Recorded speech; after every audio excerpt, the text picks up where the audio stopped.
marilah kita bersama-sama bersyukur atas nikmat yang diberikan Allah Subhanahu wa taala, Tuhan yang Maha Esa.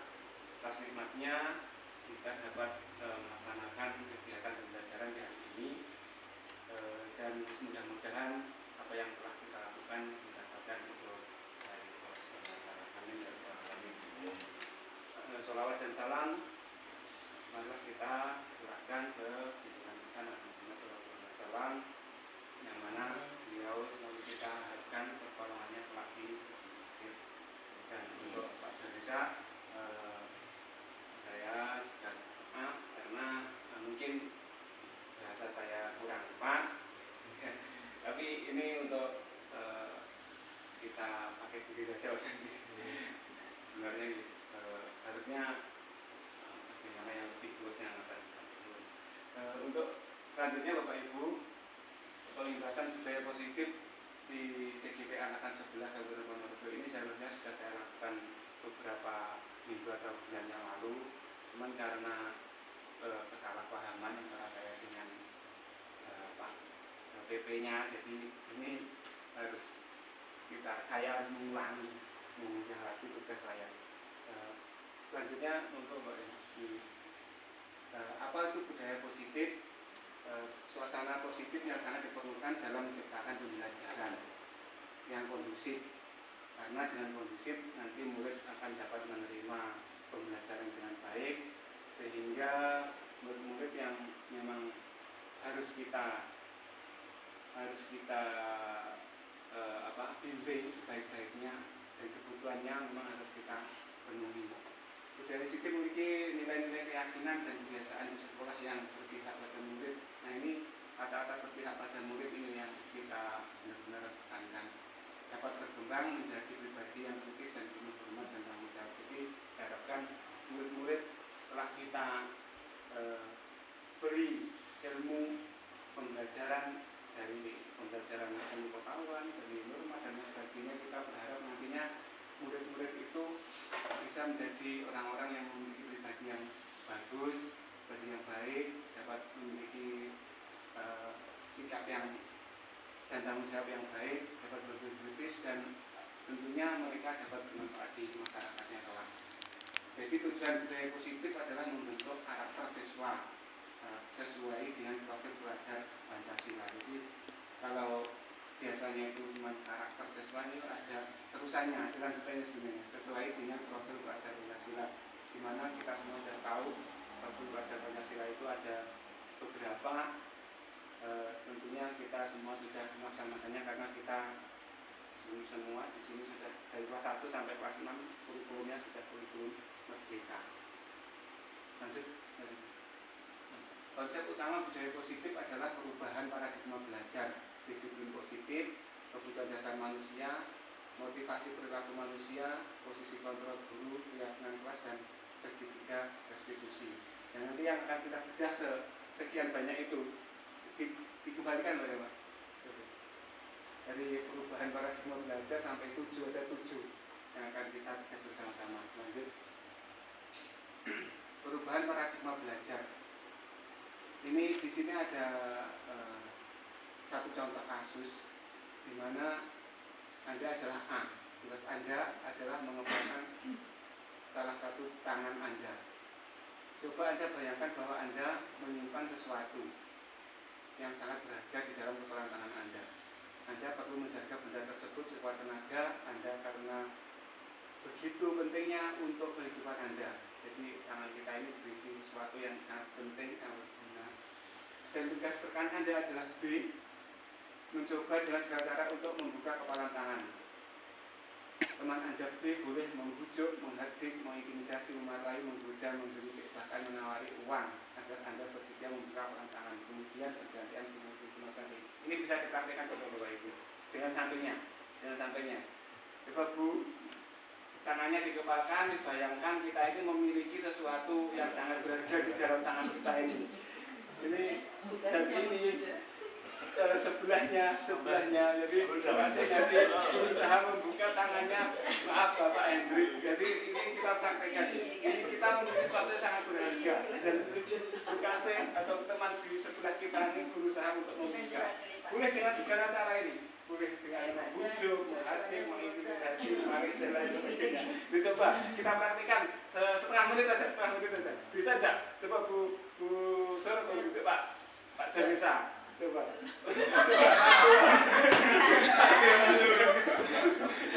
Itu kayak bujuk. Kemudian coba Bu Kasih, tolong Bu Kasih ini. Supaya membuka tangannya pengen bisa enggak ini? Ayo, segala cara Bu Kasih. Ini Bu Kasih kan mempunyai cara sendiri, hanya ngebujuk ini. Coba. Mana kan Bu Kasih? Nah, gitu. Ternyata ada setelah kita praktekkan ternyata ada beberapa yang kasus yang kita temui ketika Pak Janesa dan Bu Suryanti dibujuk dengan segala kelembutannya dengan bahasa yang halus, ternyata Pak Janesa wah langsung nyok gitu aja. Kasih dibujuk Pak ini ternyata tidak bisa ya. Nah, dari kasus seperti ini ini bisa kita aplikasikan ke anak-anak karena memang anak itu pahami bersama. Ketika anak-anak itu memang tidak bisa PBB, ya tetap aja sudah jalan ada beberapa langkah tegap, langkahnya juga malah gong seperti itu. Kita hormati juga. Kita hanya bisa memberi mereka, kita sebagai guru bisa memberi contoh, tapi hasilnya juga kita tidak bisa memaksakan. Lanjut, setelah kita praktekkan tadi, menurut pemaparan dari Dr. William ada 4 ilusi dalam teori kontrol ini. Ilusi pertama adalah guru mengontrol murid, yang kedua bahwa semua penguatan positif efektif dan bermanfaat. Yang ketiga, bahwa kritikan dan membuat orang merasa bermasalah dalam menguatkan karakter. Yang keempat ada ilusi, banyak orang dewasa memiliki hak untuk memaksa. Jadi tadi ketika membujuk ada yang memaksa tadi, Bu Kasih sebenarnya itu dalam artinya pengen memaksa BND tapi ragu-ragu kayaknya ini. Lanjut, dari perubahan paradigma stimulus respon kepada teori kontrol menurut Stephen R. Covey. Bila ingin membuat kemajuan perlahan sedikit demi sedikit ubahlah sikap atau perlakuan. Jadi kita itu istilahnya kalau di yang seperti yang kita ketahui bahwa kita itu bisa merubah anak dan tadi itu dengan memberi contoh. Kalau kita sebagai guru, memang ini berat bahwa ini semuanya berat karena memberi contoh Madya Suntulojo itu kayaknya itu ya itu perlu benar-benar kita, meskipun kita itu sudah orang dewasa tapi kadang memang tidak luput dari beberapa kesalahan dan kekurangan karena realitas kebutuhan kita itu dalam kontrol realitas kebutuhan kita itu berbeda-beda. Jadi ya itu semua orang melihat hal yang sama tapi dalam kontrolnya setiap orang memiliki gambaran yang berbeda-beda. Seperti halnya tadi kita praktekkan ketika membuka tangan saja, membujuk itu berbeda, ada yang membujuk, ada yang tadi memaksa seperti itu. Lanjut, bagaimana? Dua adalah disiplin positif. Menurut Dian Goosen, disiplin berasal dari bahasa Latin yang berarti belajar.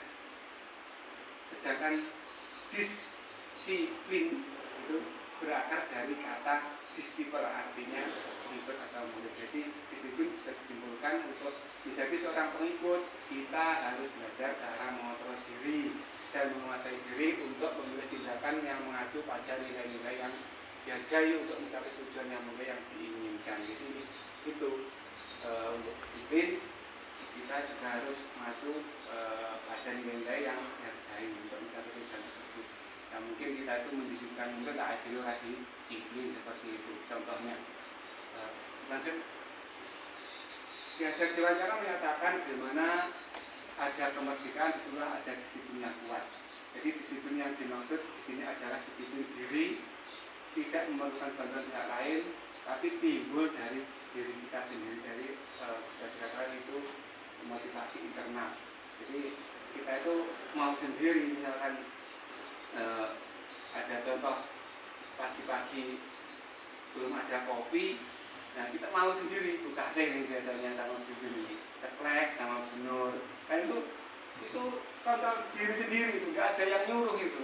Jadi memang untuk positif seperti itu juga kadang itu harus memang kita sendiri yang memiliki, tidak bisa dipaksa. Seperti saya memaksa Pak John, nggak mungkin bisa Pak John, karena aku kopi nih, nggak bisa. Saya sendiri nggak pernah buat kopi kok Pak jawabannya kayak gitu.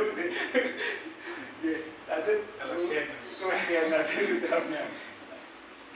Nilai-nilai kebijakan pada profil bahasa Pancasila seperti yang kita ketahui ada beriman dan bertakwa, berbudaya sosial, berdoa yang mandiri, berdoa dan kreatif sudah kita laksanakan semuanya, tinggal kita terus-menerus mengembangkan saja.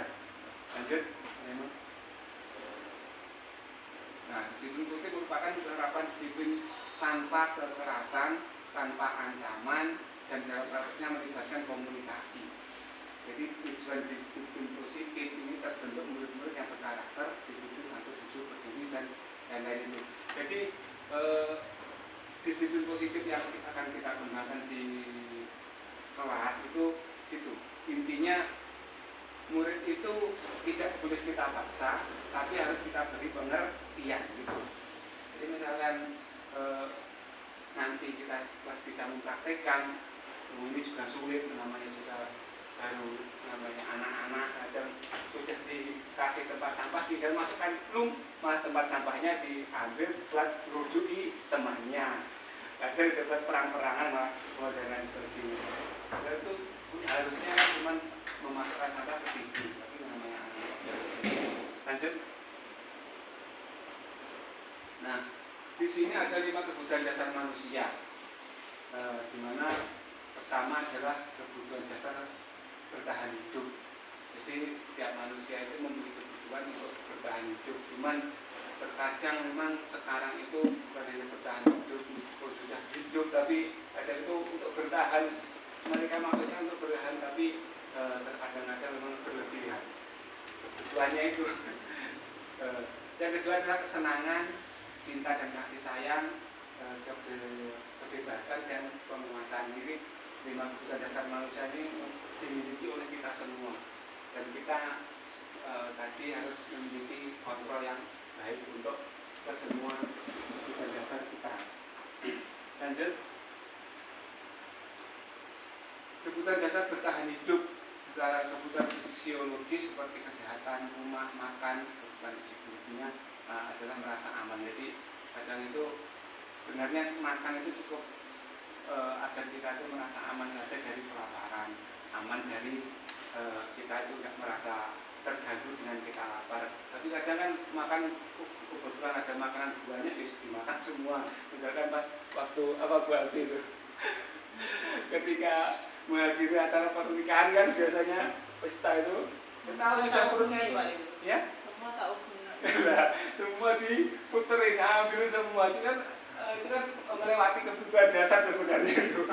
Tapi ya itulah manusia. Kasih sayang dan rasa diterima. Jadi kebutuhan psikologis karena anak butuh kasih sayang dan rasa diterima oleh orang tua dan lingkungan sekitarnya. Maksud dari lingkungan sekitar antara lain orang tua dan guru dan teman. Jadi murid pun memiliki kebutuhan kasih sayang yang harus kita penuhi juga. Penguasaan. Nah ini biasanya ada itu murid ini lari-lari, Pak lapor, Pak ini si A, si B, si C tadi berbuat salah, nah seperti itu bagian dari kebutuhan dasar yaitu penguasaan bagi anak. Jadi anak itu merasa bahwa dirinya itu punya hak untuk melaporkan temannya yang bersalah, seperti itu. Gambar-gambarnya. Lanjut. Yang keempat adalah kebebasan dan yang kelima adalah kesenangan. Untuk kebebasan ini kebutuhan yaitu mandiri, memiliki pilihan untuk mengatur hidupnya sendiri, kadang mempunyai pilihan untuk mengerjakan dengan caranya sendiri. Seperti Bagas itu pilihannya itu bagus itu kebebasannya itu. Jadi punya trik-trik sendiri, kadang melebihi batas anak-anaknya Pak John itu sudah dijelaskan. Dan kesenangan, kebutuhan yang dibutuhkan oleh anak adalah gembira, tertawa dan bermain-main. Nah, ini semua bapak ibu guru sudah mempraktekannya, karena nanti saya diajak nyanyi-nyanyi, diajak apalah mengajar anak murid kita. Lanjut.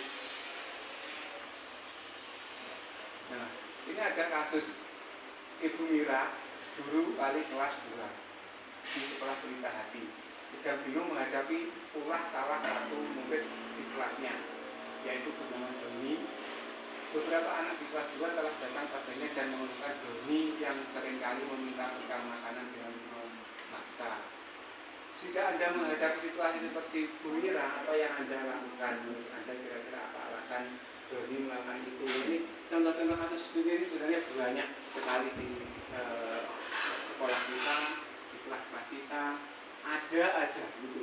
Ini dan kasus seperti ini perlu kita memiliki sesuatu yang bisa menyelesaikannya. Ada yang ternyata kita itu marah-marah kepada anak itu, oh sudah lu ya, dan lain sebagainya. Terus ada lagi yang memberikan pengertian, dan nanti ke belakang akan kita bahas harusnya itu bagaimana. Lanjut. Kebutuhan dasar Dino yang harus diketahui Bu Mira diantaranya ini untuk menyelesaikan kasus tadi. Dino itu lapar karena orang tua tidak membawakan makanan. Ini analisa Bu Mira. Jadi dua, mengambil bekal temannya karena ia merasa senang temannya jadi perhatian. Jadi perhatian, cari perhatian. Yang ketiga, kebutuhan dasar yang dilakukan oleh anak ini adalah dia merasa hebat karena temannya jadi takut dengan dia dan menuruti keinginannya. Yang keempat, dia merasa bosan dengan bekal makanan yang sudah dibawa dari rumah. Yang kelima, melakukannya karena iseng saja dan menikmati ekspresi teman-temannya yang kesal. Jadi alasan-alasan seperti ini mungkin dimiliki oleh anak-anak yang sering berbuat hal seperti itu. Lanjut. Motivasi dan perilaku manusia. Kita melakukan sesuatu karena adanya dorongan dan dari lingkungan atau ada dorongan yang lain. Jadi seperti tindakan-tindakan yang dilakukan Doni tadi, motivasinya ya seperti yang dibedah oleh dunia tadi, kira-kira. Lanjut.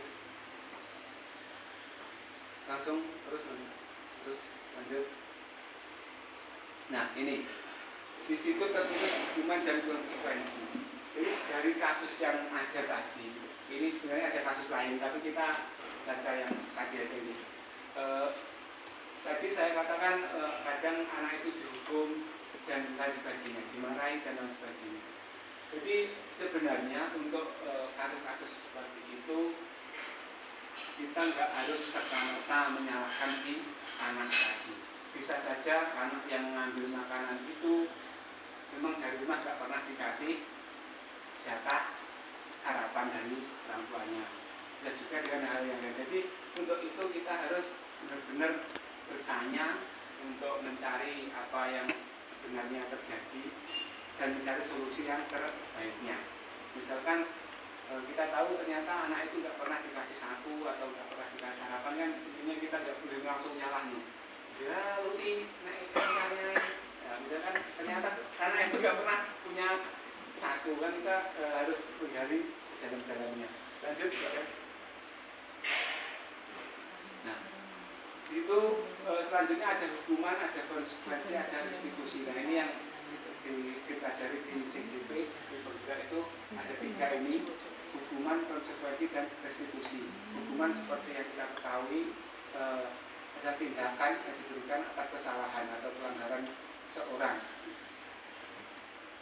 terhadap anak yang bersifat terencana atau tiba-tiba. Anak atau murid tidak tahu, bersifat satu arah dari pihak guru yang memberikan, dan murid hanya menerima satu hukuman tanpa melalui satu kesepakatan atau pengarahan. Jadi orang harap hukum seperti itu namanya hukuman. Dan apa itu boleh? Ya, tergantung dari kasusnya. Misalkan anak tidak mau mengerjakan PR terus kita hukum. Kalau di CGP itu harusnya kita nggak langsung menghukum. Jadi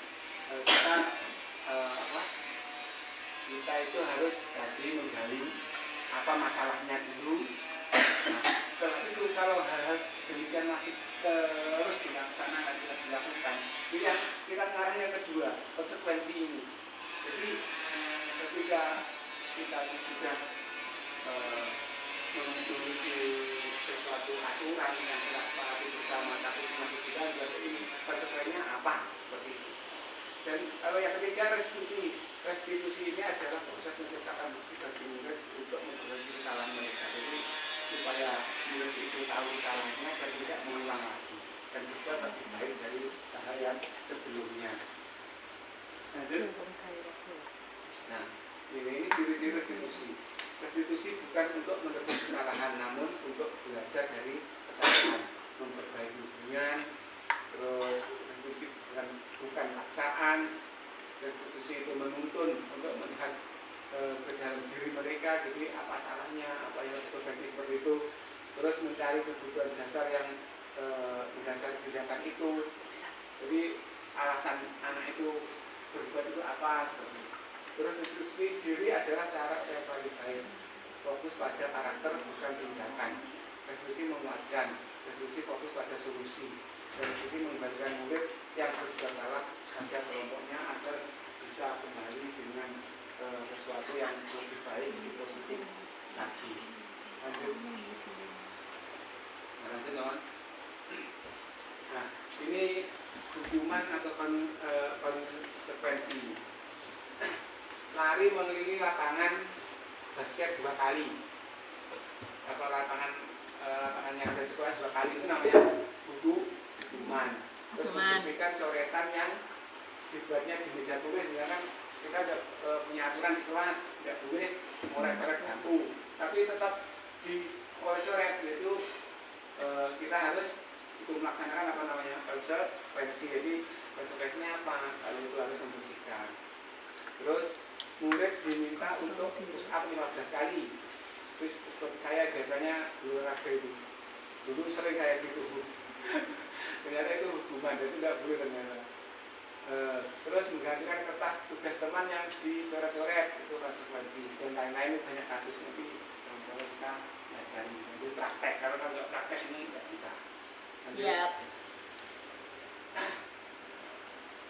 Nah, dihukum oleh penghargaan. Nah ini sesuatu yang sering kita lakukan, tapi ternyata ini kurang pas katanya.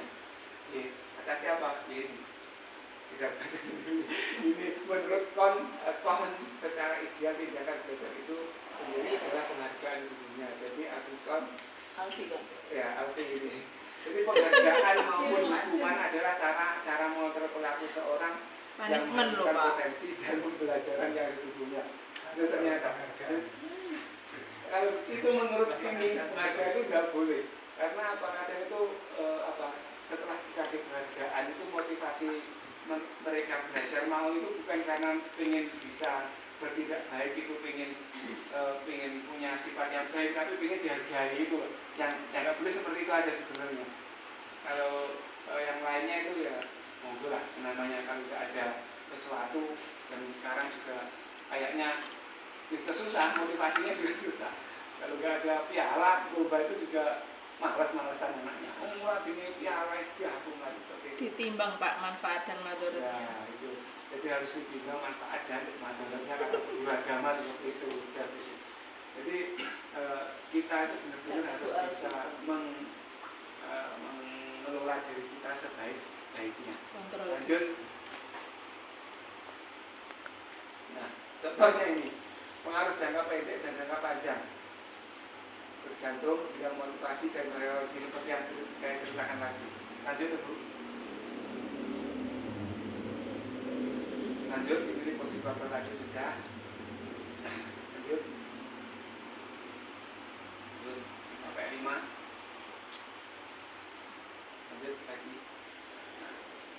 Ini coba di siapa yang saya kecewa dengan kamu, itu kata-kata Pak.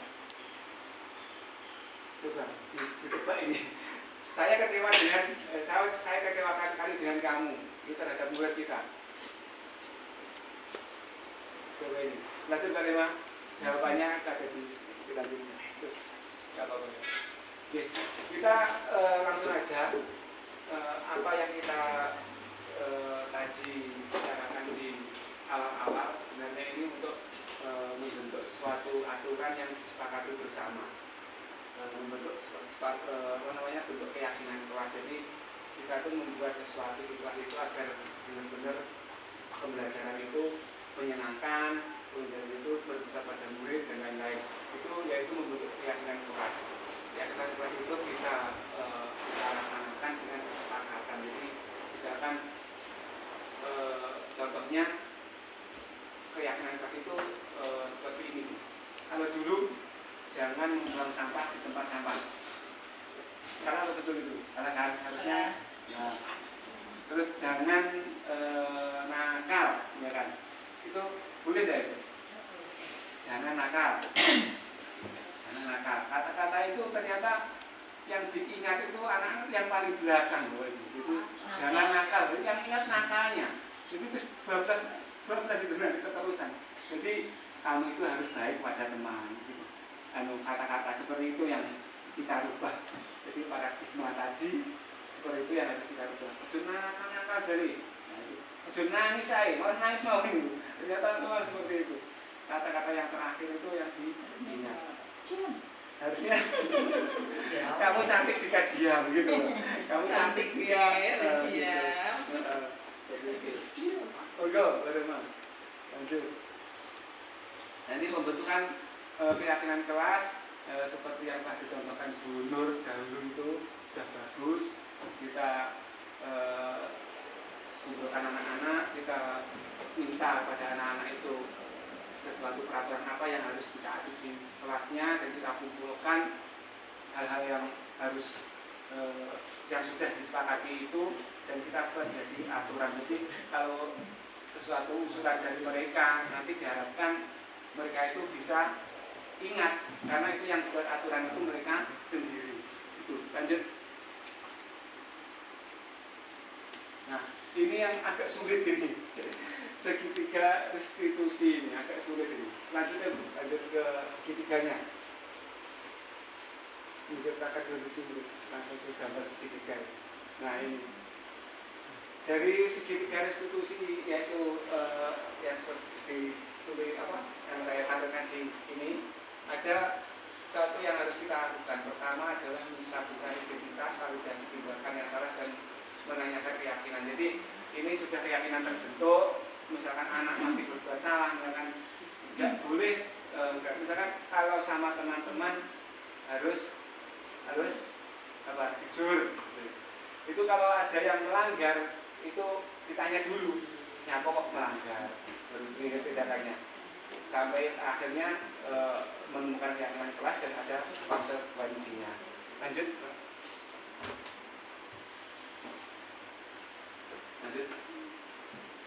Ini kategori identitas itu garis besarnya sudah saya tadi. Lanjut, Mbak. Yang intinya nanti setelah kita tahu anak itu mengapa berbuat salah dengan melakukan melanggar keyakinan yang telah disepakati, nanti kita itu bisa ini. Ketika identitas sukses telah terjawab dan tingkah laku yang salah telah divalidasi, maka anak akan siap untuk dihubungkan kembali dengan nilai-nilai yang dia percaya. Jadi setelah menanyakan keyakinan kelas, kamu sudah membuat keyakinan sendiri, misalkan harus membuang sampah ke tempat sampah, mengapa masih berserakan, harus baik dengan teman, mengapa masih menjahili teman, dan lain-lain. Itu kita bisa menanya pada murid untuk mereka itu bisa kembali pada keyakinan yang tadi disepakati. Lanjut. Terima kasih. Terima kasih Bapak Ibu untuk perhatiannya, untuk kesempatan hari ini saya kasih kesempatan ini atas bantuan yang telah Bapak Ibu berikan, dan sedikit saja saya mohon untuk Pak Hendrik menjelaskan untuk menanggapi. Cukup dari yang saya katakan, yang saya lakukan hari ini cukup ya presentasinya. Saya mohon maaf yang sebenarnya selanjutnya.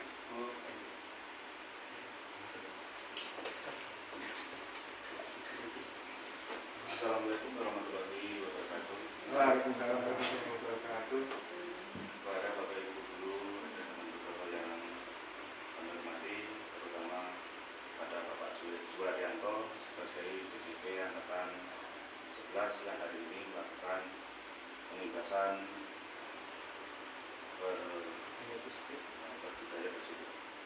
Terima kasih dengan adanya pembebasan hari ini, kami warga besar di Jatimundo jadi mengetahui mana-mana yang harus kita lakukan dalam mendidik anak supaya lebih baik ke depannya, tidak salah kaprah dalam memberikan didikan, tidak salah kaprah dalam memberikan himbauan kepada anak-anak, dan juga bisa membedakan antara mana hukuman, mana teguran, dan konsekuensinya apa. Jadi sekali lagi banyak terima kasih Pak Suwaryanto atas pembebasannya hari ini. Semoga kedepannya kita bisa lebih baik lagi dalam mengarahkan, dalam mendidik anak-anak SD 1 Bedo ini supaya anak bisa menjadi lebih baik, dan semoga dengan adanya pembebasan hari ini bisa menjadikan motivasi pada teman-teman semuanya untuk menjadi guru penggerak selanjutnya. Kiranya hanya itu yang dapat saya sampaikan Pak Suwaryanto. Ada kurangnya saya maaf. Assalamualaikum warahmatullahi wabarakatuh. Waalaikumsalam warahmatullahi wabarakatuh. Demikian jadi teman-teman, sekali lagi terima kasih atas waktunya dan banyak kesalahannya. Saya mohon maaf yang sebesar-besarnya. Assalamualaikum warahmatullahi wabarakatuh. Waalaikumsalam warahmatullahi wabarakatuh.